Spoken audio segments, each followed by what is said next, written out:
Les opposants au site GDE à Nonant-le-Pin devront encore patienter. La décision de justice pour fermer le site a aujourd'hui été reportée de plusieurs semaines.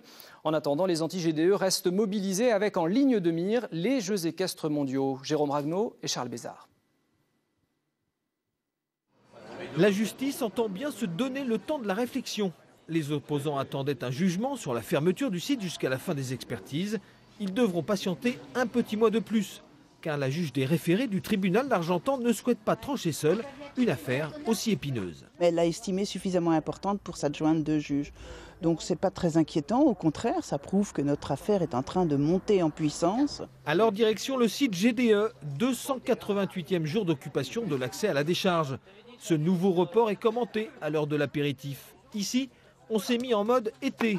Pour un peu, on se croirait à Nonant-les-Bains. Il n'y a pas de période creuse à Nonant, le blocus tient bien, il n'y a pas de souci, c'est même plus agréable, il n'y a plus de frais de chauffage, on est bien, on fait les barbecues, on profite, voilà.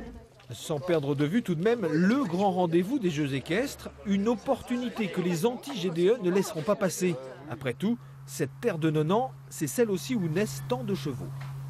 Les Jeux vont attirer énormément de monde et énormément de journalistes du monde entier et ce serait vraiment dommage de ne pas se servir d'un événement d'une telle envergure pour ne pas faire parler de nous, ça c'est sûr, c'est certain. Si on arrive à sensibiliser les pays étrangers, ça peut influer le ministère qui va se rendre compte que finalement notre message a été porté sur le plan mondial et je pense que la France est très sensible à l'image qu'elle peut donner à l'extérieur. Pas question pour eux, bien sûr, de perturber la manifestation, mais de simplement donner à leurs paroles une plus grande portée pour davantage peser.